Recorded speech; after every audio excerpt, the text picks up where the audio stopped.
रोज जेवणामध्ये काय बनवायचं सुचतच नाही. नमस्कार, वेलकम टू मी होममेकर. आज आपण छान अशा खुसखुशीत वरणबट्टी बनवूयात. तर इथे मी हा रेडीमेड पीठ घेत आहे.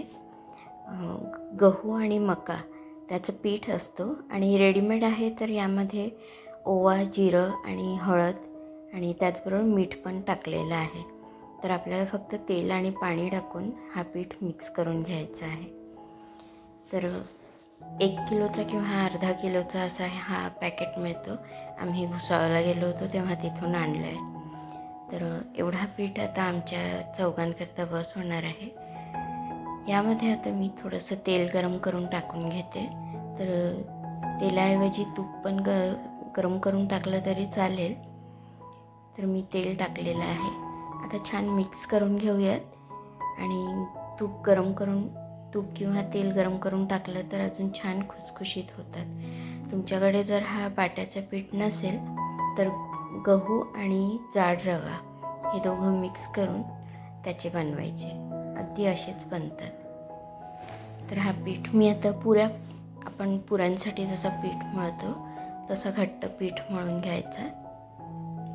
तर बाट्या ह्या 2 ते 3 प्रकारे केले जातात.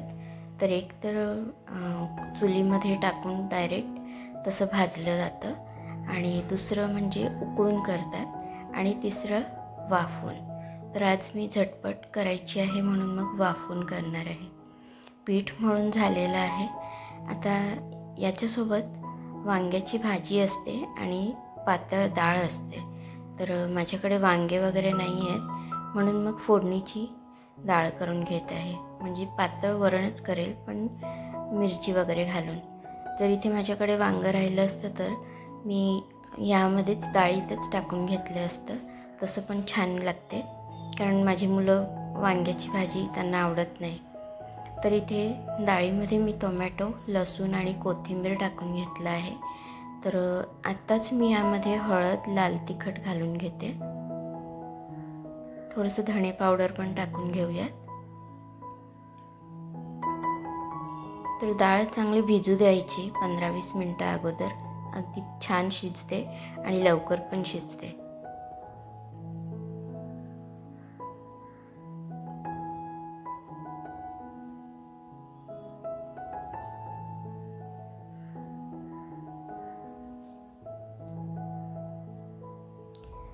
आता पिठाचे मी गोळे करून घेते.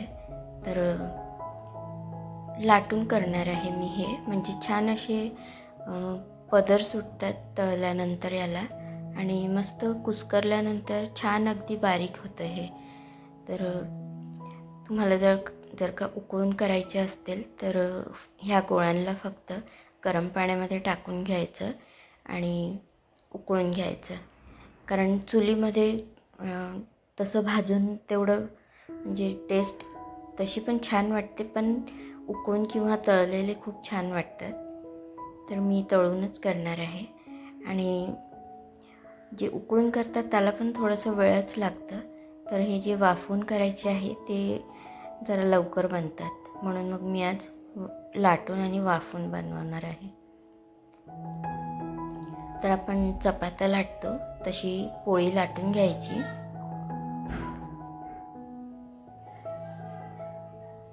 आणि त्यानंतर ह्याला तेल लावून घेऊयात. तर कुकरच्या शिट्या झाल्या आहेत. आता याच्यावर तेल लावून आपण घडी करून घ्यायची आहे. तर थोडीशी जाडच लाटायची आणि तेल लावून असं फोल्ड करून घ्यायचं. तर या अशा पद्धतीने आपण सगळे करून घ्यायचे आहे. वांग्याची जी भाजी असते, म्हणजे जे भरीतसाठी वांगे मिळतात ना मोठे हिरवे, त्याची भाजी या पट्ट्यांसोबत खाल्ली जाते. तर ती भाजी करण्याकरता वांगं चिरून घ्यायचं आणि थोडंसं पाणी टाकून ते उकळून घ्यायचं आणि त्यानंतर त्यात लसूण, हिरवी मिरची आणि थोडंसं जिरं घालून असं पेस्ट तयार करून त्याची फोडणी द्यायची. तर छान पातळ मस्त होते ती भाजी आणि टेस्टी पण लागते. पुढच्या वेळेला मी कधीतरी करेन तेव्हा नक्की शेअर करेन. तर हे लाटून झाले आहेत. आता आपण ह्याला वाफवायला ठेवूयात. थोडंसं चाळणीला तेल लावून घेतलं आहे आणि बाजूलाच पाणी उकळत ठेवलं आहे. तर हे आता वाफवायला ठेवते. थोडे छोटे छोटेच गोळे घ्यायचे आणि लाटून असे फोल्ड करून घ्यायचे, म्हणजे लवकर वाफवले जातात.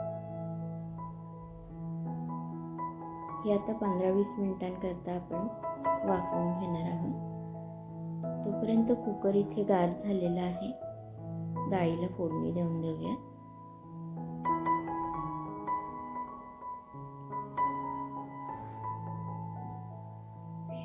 तर झटपट होते आणि काहीतरी जेवण म्हणजे रोजचं डाळ भात त्यापेक्षा काहीतरी वेगळं म्हणून एखाद्या वेळेला ट्राय करायला छान आहे हे. आणि चहासोबत पण खूप मस्त लागतात ह्या बाट्या. तर आम्ही नेहमी थोडंसं जास्तच करतो, म्हणजे दुसऱ्या दिवशी सकाळी पण खाता येणार. तर ही डाळ थोडीशी पातळ छान वाटते, म्हणून मग पाणी थोडं जास्त टाकून घेत आहे. आता पळीमध्ये थोडंसं तेल घेतलं आहे.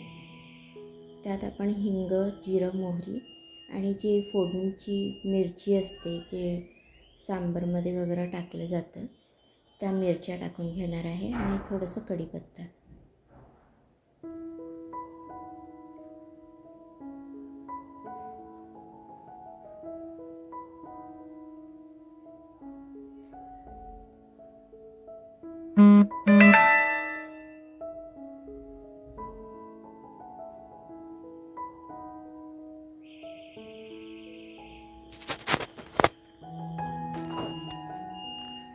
तर इथे डाळ तयार झाली आहे. तर जेवायला बसू त्यावेळेला थोडीशी गरम करून घेणार. थोडंसं मीठ आणि साखर टाकून घ्यायचं.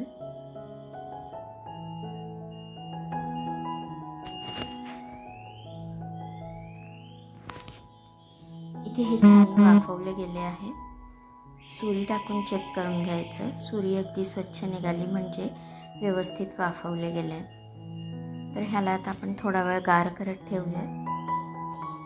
गार झालेलं आहे. आता याला कट करून आपण तळून घेऊयात.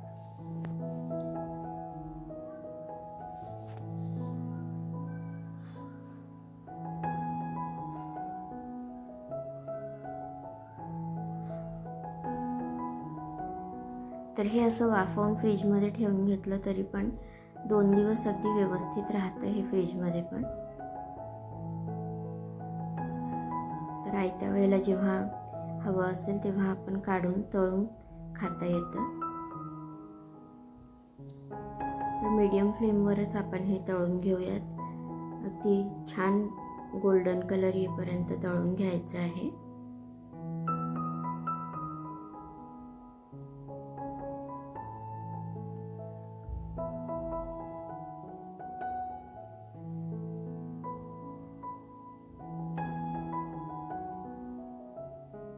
तर पूर्वी जो डालडा तूप भेटायचा त्यामध्ये हे तळलं जात होतं, पण आता त्याचा वास थोडा वेगळाच येतो, म्हणून मग तेलामध्ये केलेले पण छान वाटतात.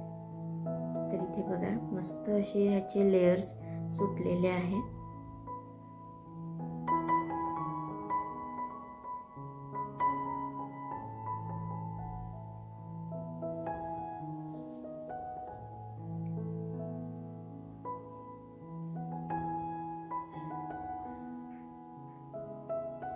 हे सगळे तळून झाले आहे. आता आपण वाढून घेऊयात.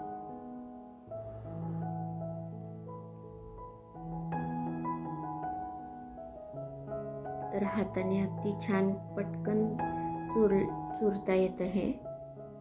अगदी खुसखुशीत असतात हे आणि पौष्टिक पण असतात. तर दुपारच्या जेवणाकरता तर अजूनच छान वाटतात आणि हे 2 ते 3 मध्येच आपलं पोट लगेचच भरून जातं आहे. तर नक्की ट्राय करून बघा या पद्धतीने एक वेळा आणि आवडल्यास कमेंटमध्ये सांगा कशी वाटली ती.